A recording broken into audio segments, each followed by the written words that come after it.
E olha, vamos mudar de assunto, vamos falar sobre o cenário fiscal, porque desde 2023 o governo federal acumula despesas que somam mais de 170 bilhões de reais e não estão visíveis na contabilidade oficial.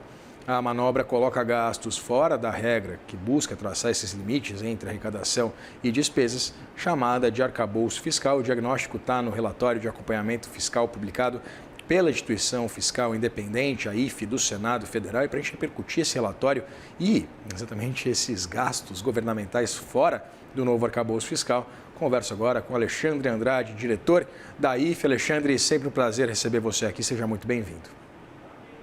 Boa tarde, Vitor. Prazer é meu. Alexandre, 170 bi é pelo menos essa perspectiva desse momento, né? Em 3 anos. Queria entender, então, para que a gente tem uma regra fiscal se a gente pode tirar o quanto a gente quiser dela?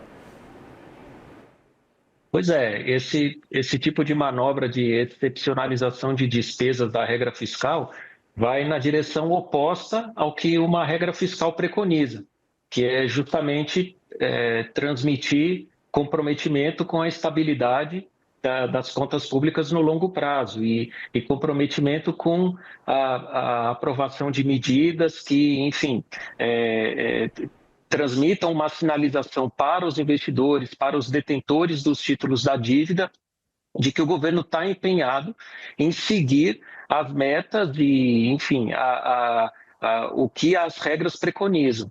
Essas exceções, a gente pode detalhar mais adiante nas próximas perguntas, mas esse tipo de exceção decorre, no nosso entender, do constrangimento que tem sido causado pelas regras. Então, quando o constrangimento que as regras trazem começam a surtir efeito, demandando medidas, gera-se um incentivo ruim de modificar as regras ou de se excetuar despesas dos limites ou das regras.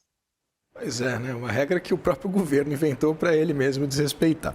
Eu queria entender, a IFE estima que um superávit necessário para estabilizar a dívida pública subiu para 2,3% do PIB. A gente está discutindo um orçamento que deve ser votado hoje, né, Alexandre, que preconiza um superávit de 0,25% do PIB.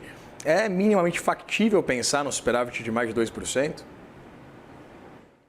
Olha, eu diria que no curto prazo seria muito difícil, né? A gente tem que pensar num superávit de 2% do PIB, mas no médio prazo, eu diria, nos próximos anos. Claro, mediante a aprovação de medidas que corrijam a trajetória, principalmente dos déficits primários, que estão previstos para acontecer, né, nos próximos anos.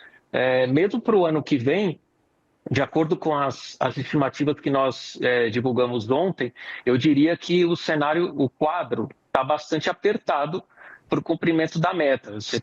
Você bem mencionou, o relatório do PELOA traz a meta sendo cumprida exatamente em 34 bilhões, que é o 0,25% do PIB.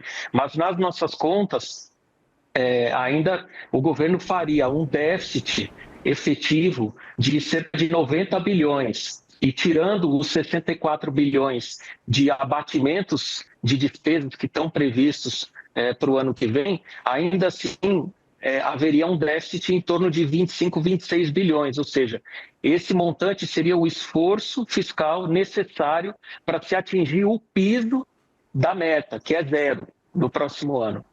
Então para a gente fazer uma conta rápida aqui, Alexandre, mesmo essa proposta aprovada pelo governo que visa mitigar o impacto daqueles benefícios fiscais, de cerca de 10% de tudo que a União, né, oferece como benefício fiscal, aquele projeto que também eleva, né, a tributação sobre bets, sobre as fintechs, ele não seria suficiente, então, para que o governo cumprisse a meta no ano que vem, mesmo com esses ditames daquilo que a gente está discutindo do ponto de vista orçamentário? Bom, à luz das nossas projeções, para a gente considerar como parâmetro, né, em relação à proposta orçamentária, eu diria que do lado da receita, o governo conseguiu avanços importantes ao longo dos últimos meses, no sentido de reforçar a arrecadação. Como nós mencionamos no relatório, a gente trabalha aí com cerca de 115, 120 bilhões, 116 para ser mais exato, 116 bilhões de reforço na arrecadação para o próximo ano, decorrente de medidas aí anunciadas e aprovadas nos últimos meses. É claro que tem aí nessa conta muitas receitas extraordinárias que não tendem a se repetir nos anos subsequentes. Agora, do lado da despesa, nós identificamos um cenário muito otimista para a inflação e isso, consequentemente, afeta as projeções de despesa. Despesa, por exemplo, com benefícios previdenciários e assistenciais. Então, no nosso entender, à luz, né, das projeções que nós divulgamos ontem, as projeções do governo estão um pouco otimistas em relação a benefícios previdenciários, por exemplo.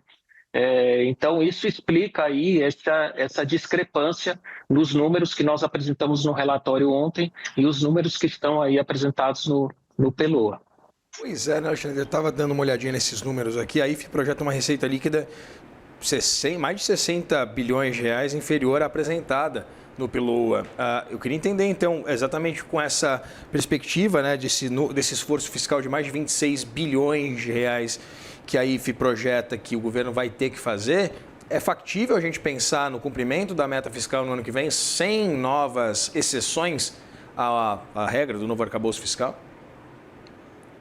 Olha, considerando que o nosso cenário, o cenário que nós apresentamos ontem, se concretize, 26 bilhões são factíveis de serem alcançados, no nosso entender, mediante medidas de contenção de despesas ao longo do exercício. Acho que cabe lembrar também que a proposta orçamentária apresenta um superávit primário de 0,25% do PIB, equivalentes a 34 bilhões de reais, mais ou menos, mas, ao longo da execução orçamentária, no próximo ano, o governo vai mirar o piso. Basta ver que na LDO de 2026 foi incluído um dispositivo que permite ao governo a perseguição do piso da meta. Então, a gente trabalha com esse cenário, né? O governo perseguindo o piso da meta.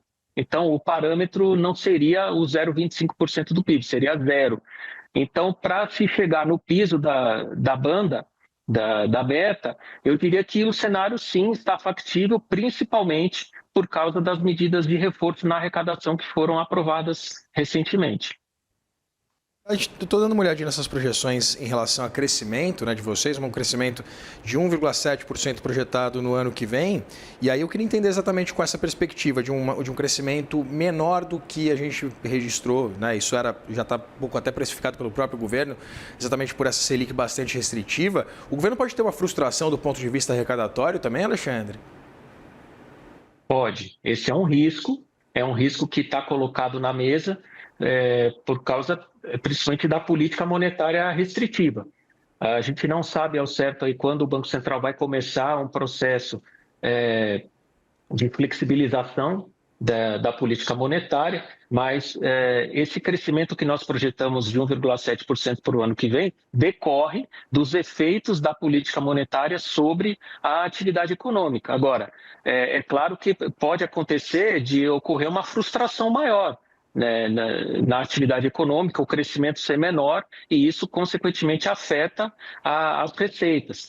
E, inclusive, a principal diferença, né, do nosso cenário para o cenário do governo diz respeito ao crescimento da economia. O governo trabalha com uma taxa mais elevada do que essa, de 1,7%, e isso explica, em boa medida, a diferença que existe na nossa estimativa para a receita líquida no ano que vem.